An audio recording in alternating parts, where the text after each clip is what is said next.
Throwaway as my work friends are on my main, and they don't know this is going on. Also, obligatory that this is on mobile, so spelling and grammar will be poor. This is a long one, but I'll try and keep it as short as possible.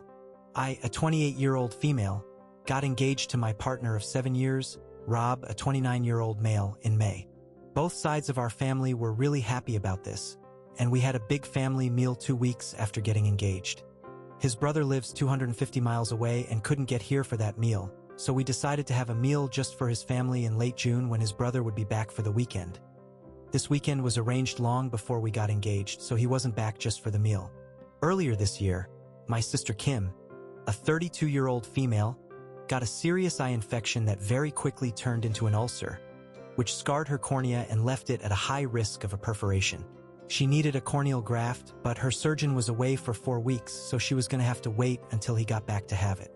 However, her eye didn't hold, and it perforated the day I was supposed to be going to the family meal with Rob's brother. Kim's wife was at work and had her phone turned off, and our mom was away with our stepdad. So when Kim called me to let me know what was happening, I knew she would be at the hospital on her own. I immediately talked to my boss, and he let me go early so Kim wasn't on her own. I texted Rob to let him know what was going on, and he texted me back to send Kim his love and to remind me about the meal that night. I ignored the comment about the meal as it was the last thing on my mind. Once I got to the hospital, I was taken back into a room where Kim was, to be greeted by 3 doctors and 2 nurses rushing around trying to help Kim. I was then informed that she needed to have an emergency operation to have her eye glued, or else she would lose it. The problem was that they didn't have a surgeon at that hospital who could do it, and she needed to go to another hospital an hour and a half away. They asked if she would need transportation, or if I could take her. I said I would take her. Once we got to the other hospital, we were told that she would be having the operation at 5:30 p.m. I knew then that I wouldn't make the dinner and texted Rob to let him know. He flipped out and basically told me to leave Kim at the hospital and have her wife pick her up after the operation was done. At this point, I still hadn't been able to get a hold of Kim's wife. I told him that wasn't going to happen and that he was out of order to even ask me to do that. I then texted his mom and told her what was going on. She was really supportive and told me to stay with Kim and let her know how the operation goes. A dinner can be rescheduled. Kim's health can't. I also spoke with his brother, who was equally as understanding. I stayed with Kim. Her operation was a success, and I got her back home about 9 p.m. Her wife had ordered some Chinese and offered me some, which I happily accepted as I hadn't eaten since lunch. With that, I didn't get home until about 11 p.m., and Rob was already asleep. Rob was very short with me for days after, and we ended up having a huge fight where he told me that I should have put his brother and family before Kim. He said he was embarrassed going to the meal without me. I responded that I was embarrassed he thought I would put a meal before my sister's health. This led to another week of awkwardness between us before we finally sat down, and we sorted it out, or so I thought. 8 weeks ago, Kim got her graft, and so far, everything is going really well with it. On Saturday, his brother was here, so we went out for dinner with his family. His family were all asking about how Kim was doing, and I showed them a picture of the stitches in her eye. I thought that everything had gone really well until we got home, and he got really angry, saying that I shouldn't have brought up Kim's health issues, and I shouldn't have shown them the picture. I argued that they'd asked about her and asked to see the picture. It ended with him telling me that I needed to put him and his family before Kim, or else we weren't going to work. His family will come before mine once we are married, so I should get used to it. I went upstairs and packed a bag. I'm now at my mom's house, and he's been bombarding me with text messages and calls since I left. I do love him, but I will never put his family above my own family's health. I feel like he's expecting me to spend every holiday with his family and put their wants above my family's needs, which won't happen. I'm very close to my sister and my mom. That's not going to change. So, I don't really know how to move forward or if I even want to. Has anyone experienced anything like this before? So, how did you deal with it? Edit. For some reason, it won't let me do a full update post, even on my own page, so I'm just going to add it here. Thank you so much for everyone who commented. I replied to as many as I could, but I read all of them. Warning, This is going to be longer than the original post. A lot has happened. Once I decided to end things with him, I knew that the main issue would be getting him out of my house. I own the house outright. My grandma died 5 years ago and left her house to my mom, who sold it and split the money between me and my sister. I then bought my house with that money about a year after she died.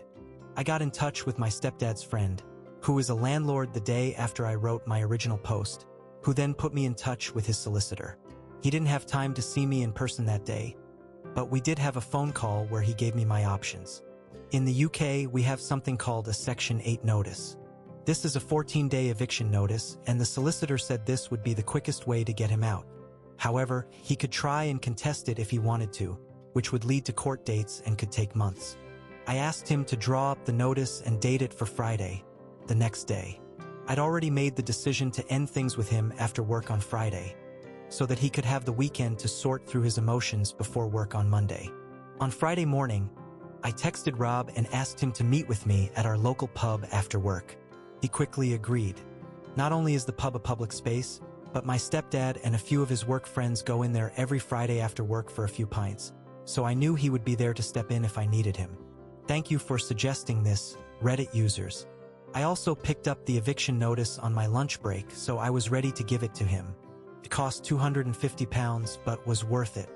When I got to the pub, Rob was already there, and my stepdad was stood at the bar with his workmates. I sat down with Rob and got straight to the point. I told him that it was over. I couldn't be with someone who didn't give me any support when I was going through one of the scariest moments of my life and expected me to drop my family for his. It didn't matter what excuses he could come up with. I wasn't interested. I'd made up my mind and we were done. He stared at me in shock for what felt like an hour but was probably only a minute or so. He then started saying I couldn't be serious. We'd been together for 7 years, and I was throwing it all away. I could never find another guy like him. I responded to the last comment with, I don't want a guy like you. That's why I'm ending it. I need someone who will support me when times get tough, not get annoyed that the world isn't bowing down to what he wants. I then handed him an envelope with the eviction notice in it and my engagement ring. I told him I was giving him a few weeks to find a place and be out of my house. Then I stood up and walked over to my stepdad, who had bought me a much-needed drink, and stayed with him until my ex left, still looking in shock.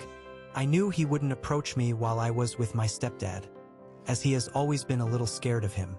This is obviously a very condensed version of what happened. Once I got back to my mom's house, I had a single text message from him saying he wasn't moving out and was going to contest the eviction until I'd come to my senses and got back with him. "We are not over," was how he ended the text. I just turned my phone off and decided to deal with the legal side of things on Monday. There was nothing else I could do. Saturday morning, I woke up and turned my phone back on and had another text from him saying that he would move out if I paid him £10,000, as that's what he'd paid toward bills while he had lived at the house. He paid for half the electric, gas, Wi-Fi, and Sky package. Note, the Sky package is only as expensive as it is because he has to have every sports channel known to man, so his half literally just paid for the sports channels. I'd already asked the solicitor about this though, and he'd assured me that I didn't owe him any money as he hadn't contributed to a mortgage or any renovations of the house. It was just general expenses. He also knew that I don't have £10,000 just lying around. Let's say I was irritated by this and decided to ring his mum to see if she could talk some sense into him. I'll call his mum Sandra to make it easier. She was appalled by what I told her and said she would speak to him. She called me back about an hour later and asked me to meet her at the house. Rob was on an away day to watch his football team play and wouldn't be back till about 10 p.m., so I knew he wasn't there. I met her at the house with Kim, and Sandra said that Rob's brother was on his way back home, and they would have Rob out by the following afternoon. She hadn't even spoken to Rob, just his brother, but she promised he would be out. Sandra then asked me to walk her through the house, showing her exactly what was his and what wasn't so he didn't take anything that didn't belong to him. The next morning, I got a text from Rob calling me all the names under the sun for getting his mom and brother involved. I blocked him, and a couple of hours later, Sandra texted me to let me know he was out and staying with her. I thanked her, and she told me that she would like to stay in contact, and I happily agreed to this. I went back to my house after work on Monday, changed the alarm code, and my stepdad changed all the locks for me. My stepdad is also arranging for a friend of his to install cameras around the outside of the house. This will be done over the weekend. Sandra rang me on Tuesday asking if we could meet up as she had some things she wanted me to know. So we met for lunch that day. It was at this time that she told me her ex was a controlling asshole who was incredibly selfish, and the selfishness was what she had seen in Rob for so long. That's why she had commented on him being like his father, but she had hoped that was the extent of Rob's attitude and he hadn't picked up his dad's controlling behavior, which, to be fair, he hadn't up until this whole episode. She had left Rob's dad after he had punched Rob's brother in the face when he was 14 and Rob was 10. He had never laid a hand on her or their sons before, but one time was enough and she left with the boys. To her knowledge, her ex had never reached out to speak to Rob or his brother, and they hadn't spoken to their father in years. I didn't know any of this. All I had been told was that their dad wasn't in the picture and hadn't been for a long time, but Sandra had thought I knew, and that's why she hadn't told me before. However, she had found out on Sunday night that Rob was back in contact with his father and had been for the past year. His dad had been putting a lot of thoughts into Rob's head about how he is the man of the house and his family is all that matters. This had fed into Rob's selfish tendencies and had amplified them tenfold. Sandra said that she had told him to find somewhere else to stay as soon as possible, as she couldn't even look him in the face. Then Rob and his brother had a huge argument that ended with his brother telling him that as long as Rob is in touch with their dad, then he will have zero contact with him. Even going so far as to tell him to spend Christmas with their dad because Sandra is going to his house and Rob isn't welcome. When Sandra took Rob's brother's side in all this, Rob flew into a rage and said he would move in with his dad. He then left the house but came back a couple of hours later looking like he'd been crying. Turns out, his dad doesn't want him living with him and basically said he could be on the streets for all he cares. He's not putting a roof over a grown man's head. Sandra thinks that Rob is now starting to realize everything he has lost due to him listening to his dad and has seen his dad's true colors. Sandra is incredibly disappointed in him, but he's her son, so she is trying to be there for him as best as she can. However, she still wants him out as she doesn't trust him anymore. His brother still won't have anything to do with him. She has also told him to stay the hell away from me, as I don't need to be brought into this, and he has promised her that he will. Only time will tell if that's true, but I do have him blocked on everything, and if he turns up at the house, I will just call the police to get rid of him. The more Sandra told me about what had been going on behind my back, the more resolute I have become about wanting nothing to do with him. I never want to see him again if I can help it. So all in all, Rob's life is a mess, but as long as he stays away from me, then I don't care.